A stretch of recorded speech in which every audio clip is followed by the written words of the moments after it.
to fight fire with fire. We cannot show up to a gunfight with a knife anymore. And I'll tell you, as a state senator, we have not heard, just to be clear, the Florida Senate and the Senate President have not sent any communications whatsoever to senators about a process to draw new maps mid-decade. Yes, we have heard from the Florida Speaker of the House, who has already muzzled members of the House of Representatives and put a gag order on our state House members from speaking out honestly about the intent of this process to draw new maps. I will tell you right now, without hearing any formal communication from the Florida Senate, I will not submit to a gag order. I will not stand by in silence while the voices of our Florida voters are silenced. I will not sit back and say nothing while Republicans engage in this illegal and unconstitutional power grab to keep themselves in their positions. We already know that this process needs to be improved. We need a countrywide independent redistricting commission, and that is what we are going to fight for. This is legislation that I have personally sponsored in the past as a member of the Florida House to create an independent redistricting commission.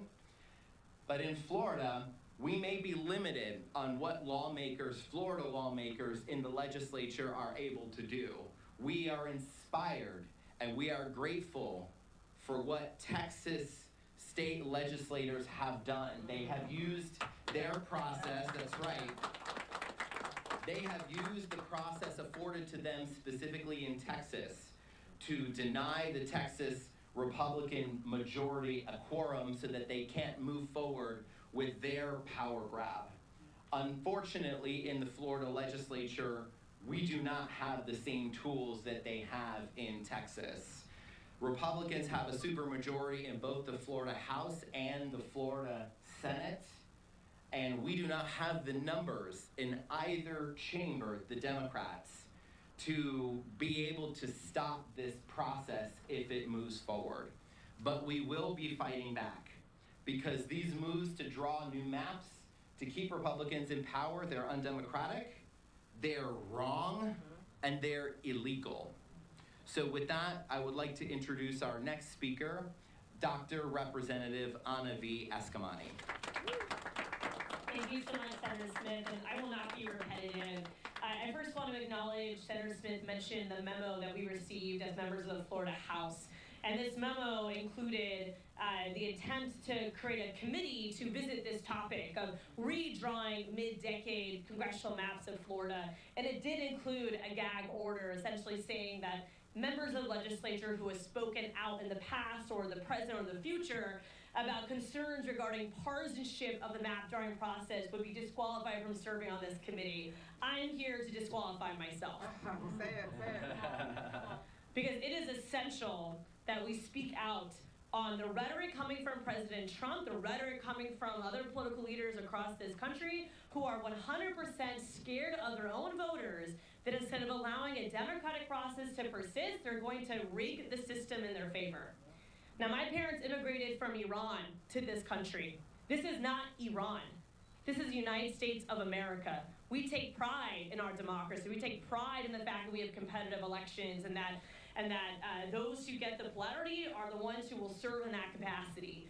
And the thought that millions of people have come to this country fleeing that type of persecution, fleeing political systems where your politicians are chosen for you, are handpicked for you, makes me sick to my stomach. That we're now replicating what those very countries that we say we oppose are now doing. And I want to acknowledge that this is one battle of many.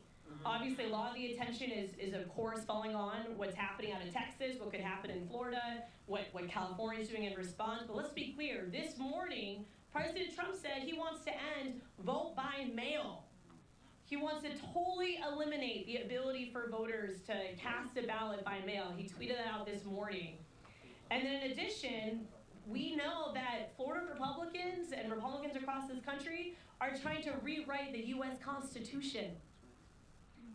They are pushing for a Articles of Convention, which is under Article 5 of the U.S. Constitution, and pushing for 2/3 of states to commit to it, which would allow for these red states to lead an effort to rewrite the U.S. Constitution, the foundation that built this nation. We've never had a convention since the founding of this country, and there's a reason why conservative justices and liberal justices have both said it's a bad idea. And so we are here to push back. We're here to, of course, empower more Democrats to speak out and understand this issue. I will tell you that the current maps are being litigated. I was deposed for 5 hours by state of Florida lawyers in the federal lawsuit on the current maps. And so the litigation on current maps is still in process, and here we have a legislature that's going to try to rewrite maps again. Now, it was mentioned that the numbers for us, of course, are not in our favor, but the people are.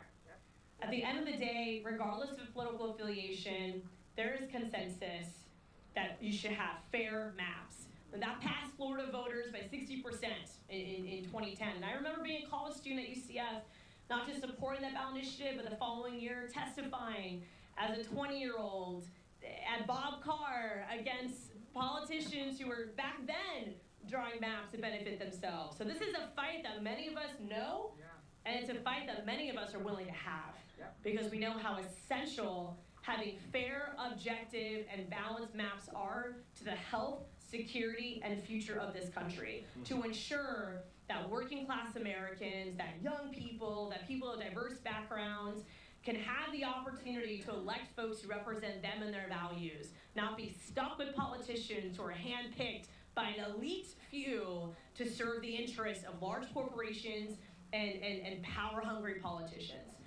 And so I thank you for being here, but do know that we're going to pursue every tactic and strategy we have in Florida to fight back, but we cannot do it alone.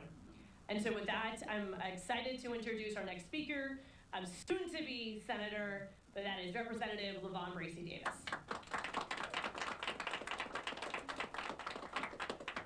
Thank you, Representative Dr. Anna Eskamani. There comes a moment in every generation when you have to say enough is enough. When you have to look at the forces trying to strip away your dignity, your rights, your future, and you have to stand firm and draw the line. That moment is now, and that line is right here. Thank you to my friend, Congressman Maxwell Frost, for organizing this, and thank you to my colleagues who refuse to stay silent while Florida's future is being rewritten behind closed doors. Time's up for respectability politics. So here's the truth. Donald Trump is running scared. He knows he can't win fairly, and instead of doing the hard work of earning the people's trust, he's chosen not to win votes, but instead to erase voices. And Ron DeSantis is helping him do it. After a failed presidential run, our lame duck governor has become Trump's foot soldier. I'm just calling it what it is. Pushing an illegal and unprecedented redistricting scheme in the middle of the decade. This isn't leadership, it's lawlessness. This isn't democracy, it's desperation. This isn't service, it's betrayal. From Texas to Tallahassee, they are attempting to tear at the fabric of fair representation because they fear young voters. They fear Black and brown voters. They fear working people who refuse to be controlled.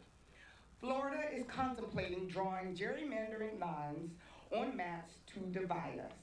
But we, your defenders of democracy, your guardians at the gate, your last line of defense, we are drawing a different kind of line. A line that says this has got to stop. We are drawing the line against gerrymandering schemes designed to silence the voices of our communities. We are drawing the line against politicians who believe they can pick their voters instead of the voters picking their leaders. We are drawing the line against the efforts to lock people out of the ballot box because democracy is not about exclusion, it's about participation.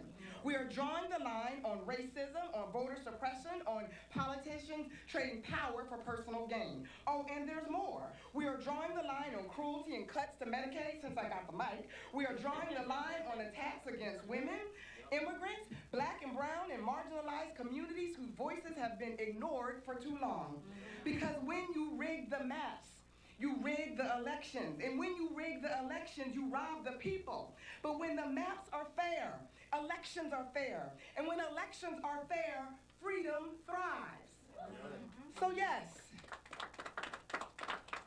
yes, we draw the line for freedom fighters like my mama, who marched so that her children and grandchildren could vote. We draw the line for the young person who just turned 18 and deserves a voice in shaping their future. We draw the line for those who have been locked out, pushed aside, and told they don't count. Because this fight is bigger than us, bigger than one party, and bigger than one election. This is about fair maps, fair elections, and fair representation, which is the foundation of our state and our nation. So against some of the